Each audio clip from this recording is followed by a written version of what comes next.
bonjour. Pour cette histoire de politiquement correct et incorrect, on dirait un concours de susceptibilité. Chaque communauté se sent agressée dès que l'on parle d'elle. Si on reste avec respect et politesse, on peut quand même parler des choses, non? Eh ben non, on peut pas.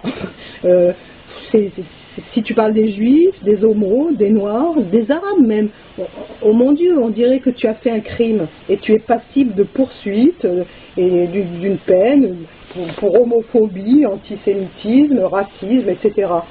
J'ai envie de dire que quand on est bien dans ses baskets, peu importe ce que disent les autres, si on ne supporte pas la critique, c'est que l'on cherche d'une certaine manière l'approbation.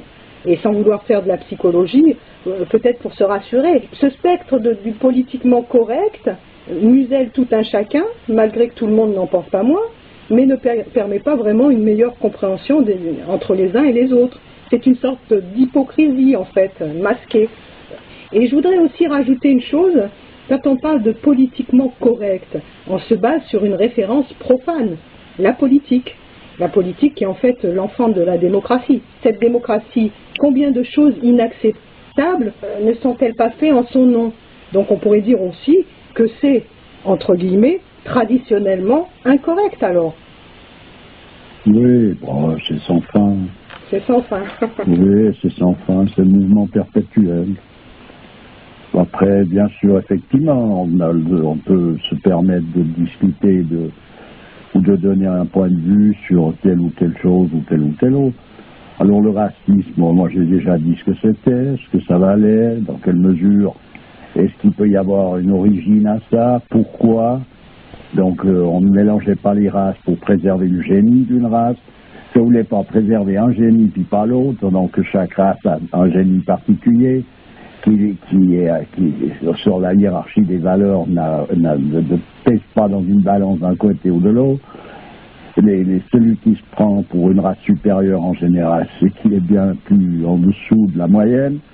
On la connaît, c'est une histoire comme ça, comme s'il pouvait y avoir des hommes, parce qu'ils ont une couleur différente, qui seraient des moins, des plus, j'entends. On est dans le ridicule du début jusqu'à la fin, c'est pour ça que ça sert à rien tout ce baratin. À présent, qu'on parle des homos, qu'on parle des ci, qu'on parle des...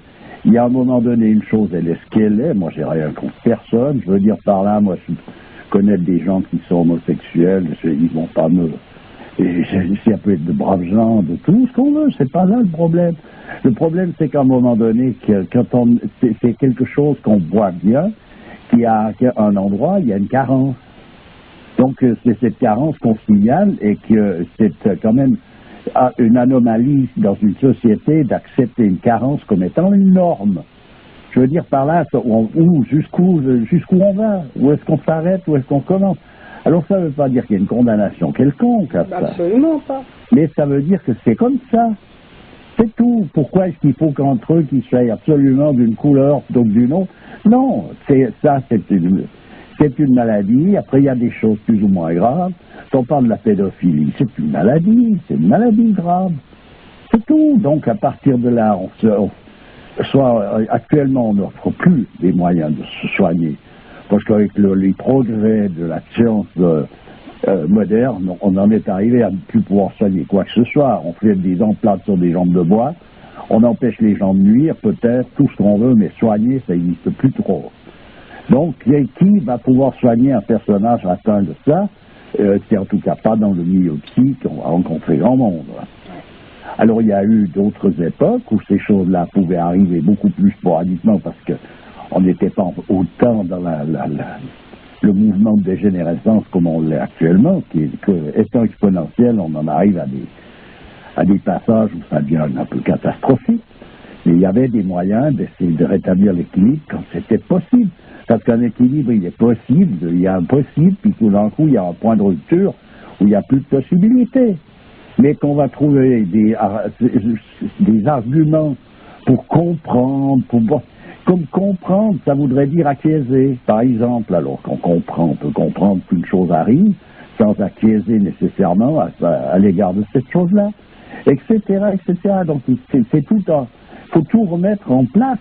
C'est ces fameuses indulgences par rapport aux faiblesses. Oui, mais après, c'est des indulgences mal placées. Ouais. Dans le sens qu'une indulgence consisterait à accepter de faire tout son possible pour soigner quelqu'un qui est atteint de quelque chose.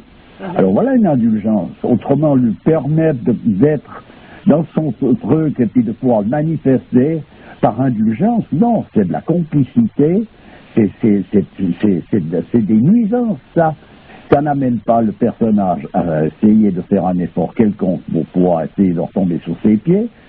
Ça ne fait que d'aggraver la situation, et puis que le personnage puisse se permettre ce genre de truc, c'est qu'ils sont atteints tout aussi fort que celui qu'ils sont censés soigner, si ce n'est plus. Il faut quand même regarder les choses un peu normalement, non? C'est pas compliqué. Et j'ai envie de dire qu'on ne vole pas la réputation qu'on se fait. Tu vois ce que je veux dire? Et puis après, il y a le gag qui tourne autour, parce qu'il y a toujours des mouvements de pensée qui barrent dans tous les sens actuellement.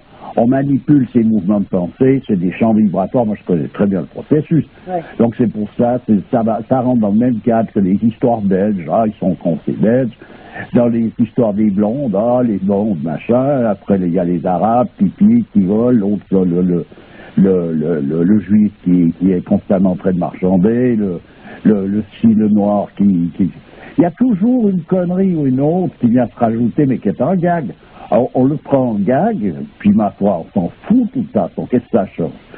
Qu'est-ce que ça peut... Quelle importance ça a? On rigole. C'est une manière de faire des généralités autour de faits. Oui, mais c'est... Attends. Et il faut prendre des mesures à ces trucs-là.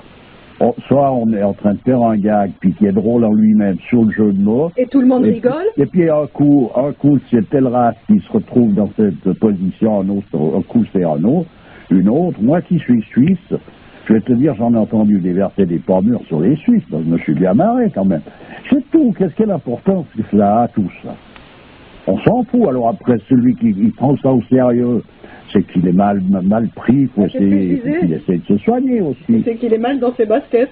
Oh, il n'y a rien à être mal dans aucune basket, sauf si on a mal. Ben, on a mal. Ben, on essaye de trouver le moyen de parer à cette difficulté, mais sans plus, je vois pas en quoi. Et je vois pas comment on peut déjà imaginer qu'une race peut être inférieure et une autre supérieure. Attends, on a oublié les femmes aussi, attends. Oui, ben, de toute façon. Faut rien dire sur la femme, sinon tu as tout le mouvement féministe qui te tombe dessus. Oui, non, mais je sais, mais bon, c'est bon, on va pas. On a tous les mouvements qui nous tombent dessus, au bout d'un moment. Tu vois, il y a même des associations d'hommes battus à présent. Non, mais j'entends, c'est bon, là, tout est bon.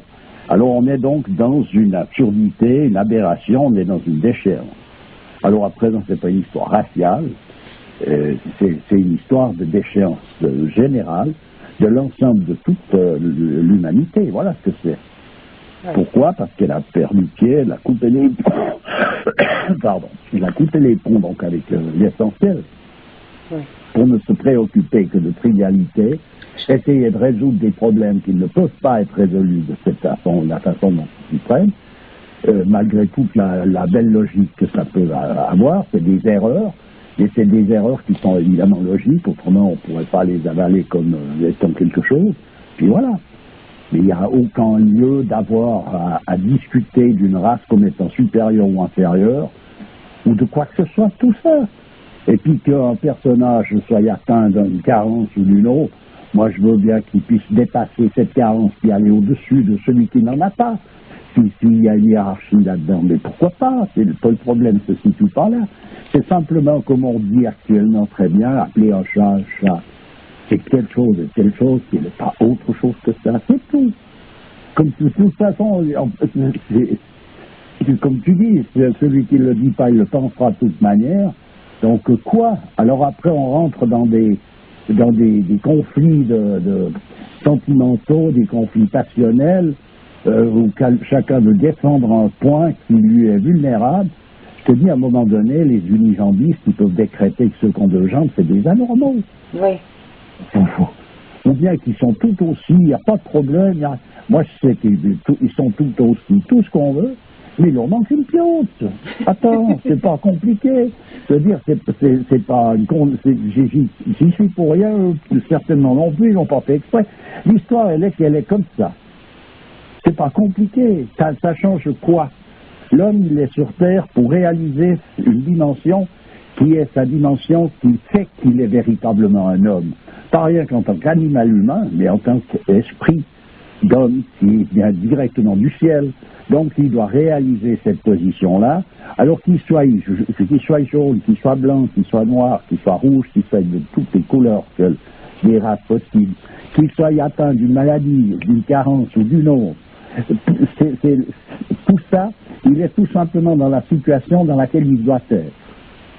Donc une société, ce qu'elle doit offrir à l'ensemble de toute la population, c'est la possibilité de pouvoir se dépasser. C'est tout.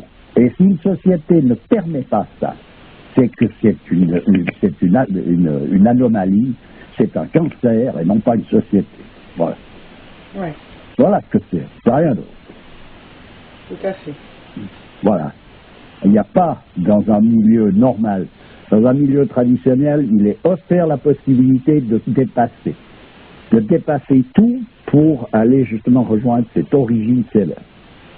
S'il n'y a pas ça, eh ben donc c'est une assurance, une tumeur. On peut appeler ça société, on peut appeler ça civilisation, on peut utiliser tous les mots de la Terre, ça reste une anomalie, c'est rien.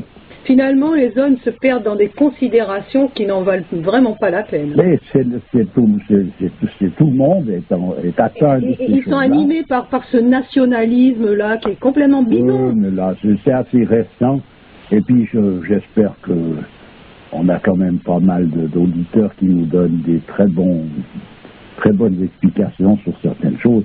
Ils ont dépassé quand même considérablement cette position.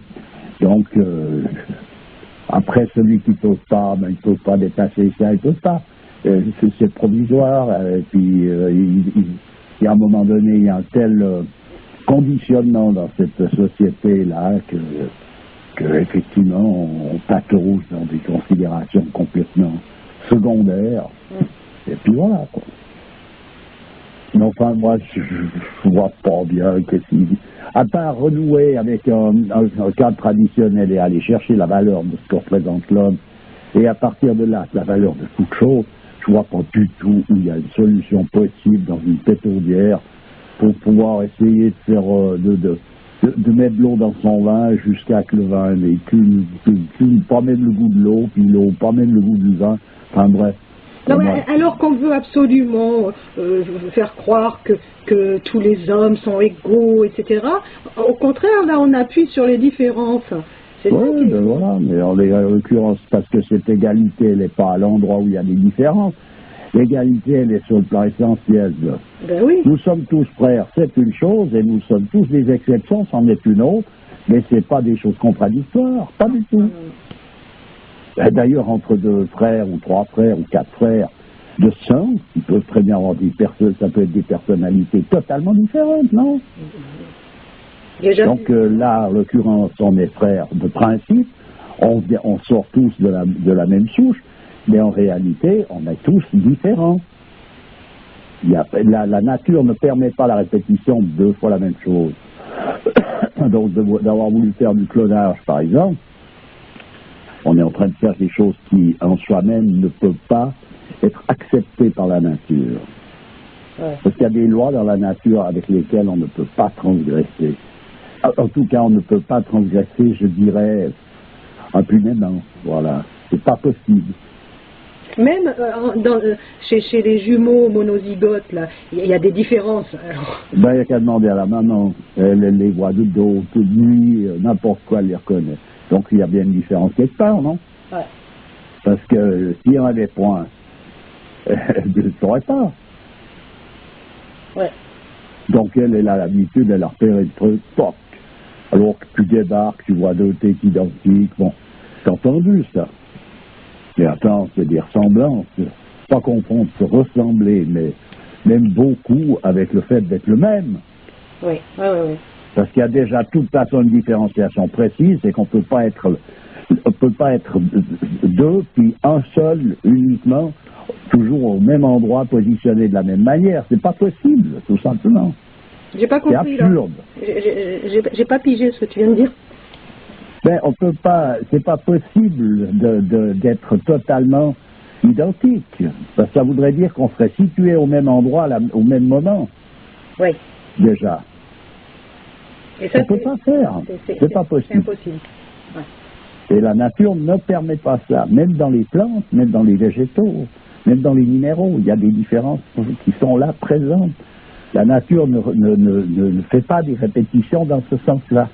Donc finalement, avant d'essayer de voir si c'est politiquement correct, on devrait se poser la question si c'est traditionnellement correct. Oui, mais alors pour ça, ça veut dire donc qu'il faut aller rechercher ces données traditionnelles. Ben oui. Ben voilà, ben c'est ce qu'on dit depuis, moi il y a longtemps que tu nous le dis assez, hein. Voilà, je chante ça de jour et nuit, moi. Pourquoi? Parce que je vois pas d'autre solution politiquement correcte. Quelle signification que ça peut avoir? Je veux dire, même de dire ça, j'entends ça bien ridicule. J'ai été un peu comme le politiquement correct de l'équipe fantôme là qui avait préparé qui était mouillé dans l'histoire du sang contaminé. À la finale, alors ils étaient responsables, mais pas coupables. Voilà, c'est ça. Donc tu sauras, à partir de là, que tu peux assassiner quelqu'un, tu es responsable, mais tu n'es pas coupable. Bon, tout va bien. Je veux dire, jusqu'où on s'arrête, on peut s'arrêter.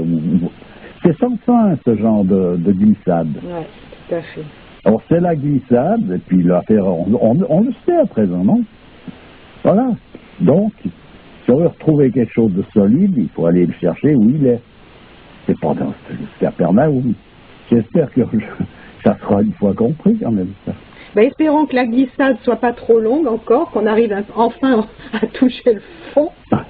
Un dénouement. Un dénouement à tout ça, quand même. Ah, bon, écoute, de toute façon, il y a toujours un dénouement à un moment donné. Oui, ben que ça arrive, hein, parce qu'il y en a marre. Eh ben, écoute, je te remercie. Ben, c'est toujours avec plaisir. Allez, à bientôt. À bientôt.